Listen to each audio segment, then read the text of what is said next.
नमस्कार दोस्तों, कैसे हैं आप सब। उम्मीद करती हूँ अच्छे होंगे और प्लीज़ आप हमारा चैनल सब्सक्राइब कर लीजिए।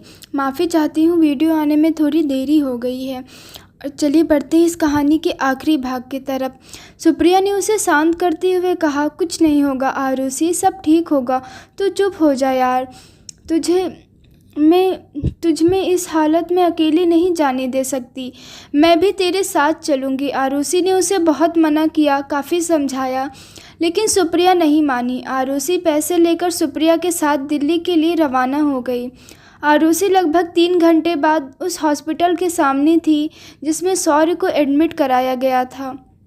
वह रिसेप्शन पर जाके शौर्य के बारे में पूछकर शौर्य के ओटी के सामने पहुंची, जहां उसके मम्मी पापा पहले से ही मौजूद थे। उन्हें देखकर आरुषि के कदम वहीं रुक गए। उसे डर था कि न जाने शौर्य के घर वाले उससे कैसे बात करेंगे।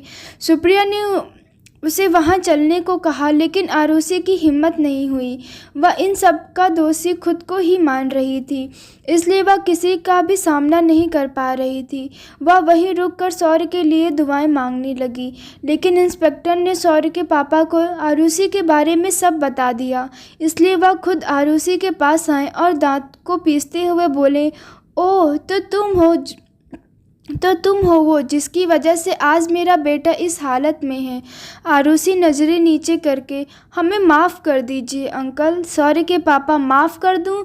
अगर मेरे बेटे को कुछ हुआ ना तो तुम्हारे पूरे खानदान को जेल की सलाखों के पीछे डलवा दूंगा। शौर्य की मम्मी रोते हुए, कैसे जानवर की तरह पीटा है हमारे बच्चे को, जरा भी तरस नहीं आया उन्हें हमारे मासूम से बच्चे पर। आरुषि ने जो भी हुआ उसके लिए उसने हाथ जोड़कर माफ़ी मांगी। शौर्य की मम्मी पापा का गुस्सा देख सुप्रिया बीच में टपकते हुए बोली, अंकल आंटी, मैं मानती हूँ आरुषि के घरवाले की गलती है, लेकिन इसमें इस बेचारी का क्या कसूर। जो लड़की मंदिर में कदम तक नहीं रखती, जानते हैं आपके बेटे की सलामती के लिए वो न सिर्फ मंदिर गई बल्कि उसके लिए मन्नत भी मांगी। पैर देखिए अंकल, इसके कैसे छाले पड़ गए हैं। छूकर देखिए इसे, बुखार में कितना तप रही है ये। इसके शरीर पर लगे चोट के निशान देखिए, जो इसे आपके बेटे से प्यार करने की इनाम में मिले हैं। आप लोग इस बेचारे को ही कोस रहे हैं। शौर्य की मम्मी रोते हुए बोली, मुझे माफ़ कर दो बेटा, हम शौर्य को लेके बहुत परेशान हैं। तो गुस्से में तुम्हें भला बुरा बोल गए। आई एम सॉरी बेटा। शौर्य की मम्मी इतना कहकर रो पड़ी। आरुषि उनसे लिपट कर रोते हुए कहने लगी, हमारे शौर्य को कुछ नहीं होगा आंटी, उसे ठीक होना होगा। हमारे लिए, आपके लिए, हम सबके लिए शौर्य को ठीक होना होगा आंटी। शौर्य की मम्मी ने अपने आंसू साफ किए और कहने लगी, तुम्हें तो सच में बहुत तेज बुखार है बेटा, तुम बैठो यहाँ, मैं डॉक्टर को बुलाती हूँ। शौर्य की मम्मी ने एक नर्स को बुलाया और आरुषि का इलाज करने को कहा। आरुषि नर्स के साथ चली गई और वहां उसे ड्रिप लगा दी तथा उसके पैरों में भी दवा लगा दी। आरुषि को नींद का इंजेक्शन देकर सुला दिया गया। शौर्य की मम्मी पापा और सुप्रिया ऑटो के बाहर ही खड़े थे। थोड़ी देर बाद डॉक्टर ओटी से बाहर आए तो सबके दिल की धड़कनें बढ़ गईं। मन ही मन सब प्रार्थना करने लगे कि शौर्य ठीक हो। डॉक्टर ने कहा, बधाई हो, शौर्य की सर्जरी कामयाब हुई और अब वो खतरे से बाहर है। शौर्य के पापा, हम उससे कब मिल सकते हैं डॉक्टर, इन्हें ओटी से आईसीयू में शिफ्ट कर दिया जाए एक बार, फिर आप लोग उनसे मिल सकते हैं। इतना कहकर डॉक्टर वहां से चले गए और सबके चेहरे पर खुशी की लहर दौड़ पड़ी। सुप्रिया भागकर आरुषि के रूम में गई। उसने आरुषि के सिर पर हाथ फेरते हुए उसे जगाया। आरुषि ने आंखें खोलते ही पहले, शौर्य कहाँ है? सुप्रिया उसे खुशी से बताने लगी कि शौर्य की सर्जरी कामयाब हुई और अब वो खतरे से बाहर है। ये सुन आरुषि की सांसों में सांस आई। उसने अपनी आंखें बंद कर भगवान को धन्यवाद करते हुए कहा, थैंक यू भगवान, आपने मेरी उम्मीद को टूटने नहीं दिया। मेरे भरोसे का मान रखने के लिए आपका बहुत बहुत आभार भगवान। आरुषि की आंखों से आंसू झलक पड़े, लेकिन इस बार आंसू खुशी और सुकून के थे। आरुषि ने सौर्य से मिलने को कहा तो सुप्रिया ने उसे कहा थोड़ी देर में मिलना, अभी डॉक्टर ने मना किया है। आरुषि ने हाँ में सर हिला दिया और मन ही मन खुश होने लगी। सौर्य को जब होश आया तो उसके मम्मी पापा उससे मिलने आए। सौर्य उन्हें वहाँ देखकर हैरान था। उसकी मम्मी रोने लगी तो वह उन्हें समझाते हुए बोला, मैं ठीक हूँ मम्मी, आप प्लीज़ अब तो रोना बंद कीजिए। सौर्य की मम्मी, तुझे अगर कुछ हो जाता तो? सौर्य, लेकिन कुछ हुआ तो नहीं ना मम्मी, अब चिल करो आप। आरुषि कहाँ है मम्मी? वो नहीं आई मुझसे मिलने। सौर्य की मम्मी ने उसे आरुषि की हालत के बारे में बताया। आरुषि के बारे में जान उसकी आंखों से आंसू निकल गए। इतने में ही आरुषि वहाँ आई। वह बाहर से ही सौर्य को देखने लगी, क्योंकि सौर्य का सामना करने की उसकी हिम्मत नहीं हो रही थी। सौर्य को ठीक देख वह मन ही मन खुश होने लगी और उसकी आंखों से आंसू रुकने का नाम ही नहीं ले रहे थे। सौर्य ने इशारे से उसे अंदर आने को कहा तो आरुषि डरते हुए अंदर आई। आरुषि सौर्य के पास बैठी और उसके सर पर हाथ घुमाते हुए बोली, तुम ठीक हो ना सौर्य? सौर्य ने हाँ में जवाब दिया। जवाब में अपनी पलकें झपका दी। आरुषि उसके आगे हाथ जोड़कर माफ़ी मांगने लगी तो सौर्य उसे कहने लगा, इसमें तुम्हारी कोई गलती नहीं है ज्वालामुखी, फिर तुम क्यों माफ़ी मांग रही हो? आरुषि रोते हुए कहने लगी, सब हमारी वजह से ही तो हुआ है ना सौर्य, न हम तुमसे मिलते, न तुम्हारी लाइफ में आते और न तुम्हारे साथ ये सब होता।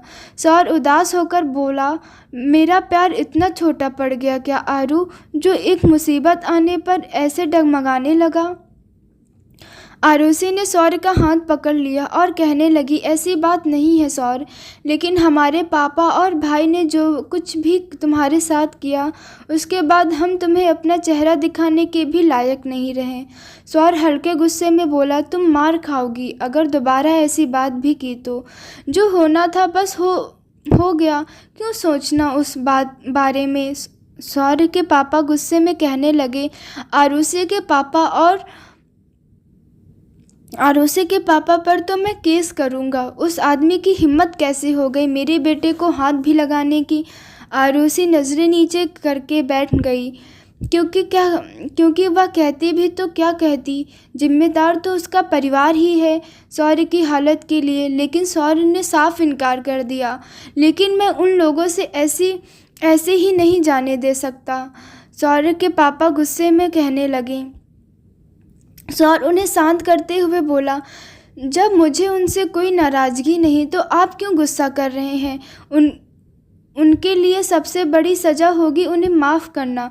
वो आरुषि के पापा हैं और मैं उन्हें सज़ा नहीं दिला सकता।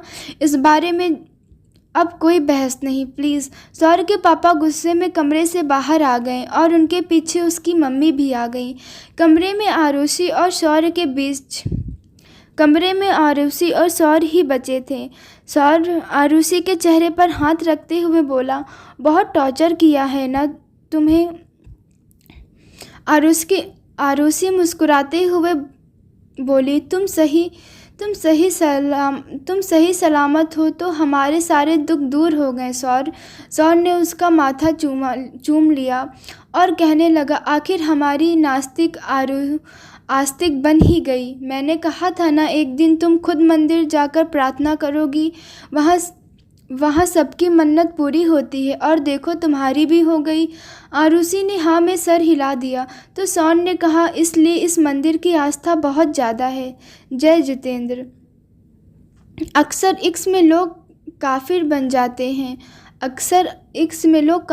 जाते हैं, मगर हमने तो इश्क में काफिर को सजता करते देखा है। हमने तो इश्क में काफिर को सजता करते हुए देखा है। आरुषि सौर्य को हल्के से मारते हुए बोली, मंदिर भेजने के लिए आपको ये सब करने की क्या ज़रूरत थी सौर्य? सौर्य ने हंसते हुए कहा, अगर ये सब नहीं होता तो मुझे पता कैसे लगता ये ज्वालामुखी मुझसे इतना प्यार करती है। आरुषि कुछ देर के लिए खामोश हो गई। आई लव यू सौर, आई लव यू टू आरू। सौर कहने लगा कि जो मैं तुमसे कभी नहीं कह पाया वो आज तुमने कह दिया। तुम्हें नहीं पता कि मैं कितना ज़्यादा खुश हूँ। तुम्हारे मुंह से ये 3 मैजिकल वर्ड सुनकर बड़ी शिद्दत के साथ हम प्यार का इजहार करने चले थे, पर तुमने हमसे पहले एहसास कर जुबां पर ताला लगा दिया। दोनों एक दूसरे की आंखों में खो गए। आरुषि सौर से कहने लगी, अगर ये सब नहीं होता तो शायद हम कभी समझ ही नहीं पाते आप क्या हैं हमारी ज़िंदगी में। सौर